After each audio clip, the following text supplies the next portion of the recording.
Dummy பீஸாவுல இருக்கு.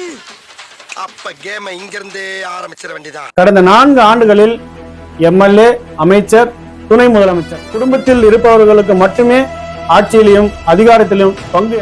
அண்ணன் சீமான் அவர்கள் சொல்வது போல் தெம்பும் திராணியும் இருந்தால் தனிச்சு 234 தொகுதியும் எந்த கட்சியோடும் கூட்டணி வைக்காமல் தனிச்சு நின்று வென்று காட்டுங்கள் என்று சவால் விடுகிறார்.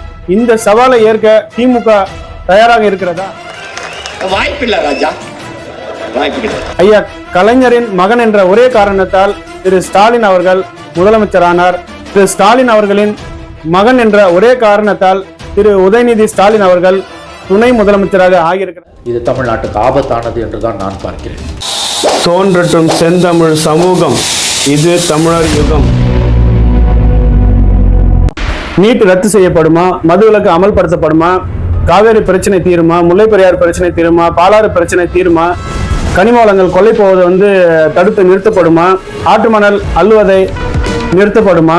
ஏரி குளங்களை பாதுகாக்கப்படுமா? தமிழ்நாடு முழுக்க அரசு பள்ளிக்கூடங்களுக்கு தினம் தினம் பள்ளி மாணவர்கள் பேருந்து இல்லாமல் படிக்கட்டில் தொங்கிக் கொண்டு செல்கிறார்கள். அந்த அவல நிலை மாற்றப்படுமா? தமிழ்நாட்டையும் தமிழ் மொழியையும் பாதுகாப்பாரா? தமிழ் பண்பாட்டு கலாச்சாரத்தை பாதுகாப்பாரா? மாணவர்களின் கல்வி கடனை ரத்து செய்வாரா? தமிழ்நாட்டில் இன்னும் எத்தனையோ லட்சம் மாணவர்கள் மேல் படிப்பு படிப்பதற்கு வசதி இல்லாமல் பல லட்சம் மாணவ மாணவிகள் படிக்க முடியாமல் படிப்பை கைவிடுகிறார்கள். மேலும் பல லட்சம் மாணவர்கள் கடன் வாங்கி படிக்கிறார்கள். இந்த அவல நிலை மாற்றப்படுமா? சமூக நீதி, சமத்துவம், எல்லாருக்கும் எல்லாம் அப்படிங்கிற நிலை தமிழ்நாட்டில் உருவாகுமா? அப்படின்னா இது எதுவுமே நடக்காது. இவையெல்லாம் திரு உதயநிதி அவர்கள் துணை முதலமைச்சர் ஆவதால் சரியாகி விடுமா என்றால் சரியாகி விடாது. தனிச்சு நின்று வெல்லுங்க, அப்புறம் சொல்லுங்க.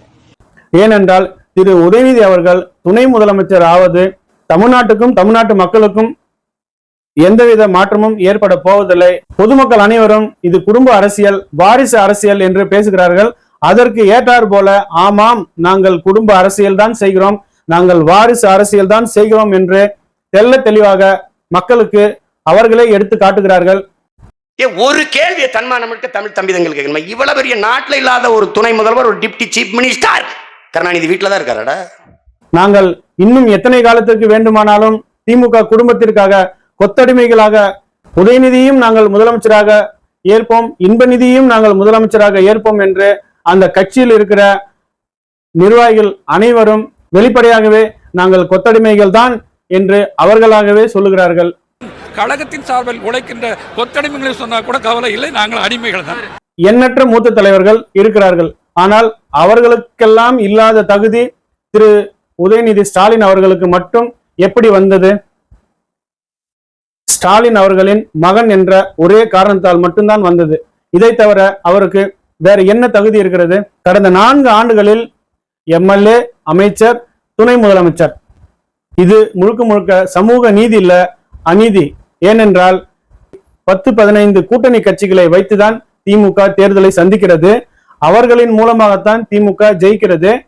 ஆனால் இவர்கள் குடும்பத்தில் இருப்பவர்களுக்கு மட்டுமே ஆட்சியிலும் அதிகாரத்திலும் பங்கு என்றால் அண்ணன் சீமான் அவர்கள் சொல்வது போல் நாங்கள் தான் பெரிய கட்சி என்றும் 1 கோடி தொண்டர்கள் வைத்திருக்கிறோம் என்றும் நீங்கள் பீத்திக் கொள்கிறீர்கள். உங்களால் தெம்பும் திராணியும் இருந்தால் தனிச்சு 234 தொகுதியும் எந்த கட்சியோடும் கூட்டணி வைக்காமல் தனிச்சு நின்று வென்று காட்டுங்கள் என்று சவால் விடுகிறார். இந்த சவாலை ஏற்க திமுக தயாராக இருக்கிறதா? எல்லா கட்சிகளையும் சேர்த்து தேர்தலை சந்தித்து வென்ற பிறகு சமூக நீதியை தூக்கி குப்பையில் போட்டுவிட்டு இவர்கள் குடும்பத்திற்கு மட்டுமே நிதியையும் சேர்ப்பதற்கு இவர்கள் பாடுபடுகிறார்கள்.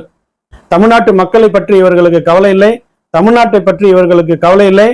மணல் கொள்ளை போவது, மலை கொள்ளை போவதை பற்றி இவர்கள் கவலை இல்லை. எண்ணற்ற நாசகர திட்டங்கள் தமிழ்நாட்டிற்கு வருகிறது, அதை பற்றி எல்லாம் இவர்களுக்கு கவலை இல்லை. இவர்களுக்கு தேவை, இவர்கள் வாரிசு அரசியல் செய்ய வேண்டும். இவர்களின் குடும்ப நலனுக்காக மட்டுமே ஆட்சியில் இருக்கிறார்கள். மத்தியில் இவர்கள் கூட்டணியில் இருக்கும்போது அமைச்சரவையில் பங்கு வகித்தார்கள். ஆனால் இங்கே தமிழ்நாட்டில் இருக்கும் கூட்டணி கட்சிகளுக்கு அமைச்சரவையில் பங்கு இருக்கிறதா என்றால் இல்லை. இதில் எங்க இருக்குது சமூக நீதி, சமத்துவம்? எல்லாருக்கும் எல்லாம் எங்க இருக்குது? ஐயா கலைஞரின் மகன் என்ற ஒரே காரணத்தால் திரு ஸ்டாலின் அவர்கள் முதலமைச்சரானார். திரு ஸ்டாலின் அவர்களின் மகன் என்ற ஒரே காரணத்தால் திரு உதயநிதி ஸ்டாலின் அவர்கள் துணை முதலமைச்சராக ஆகியிருக்கிறார்.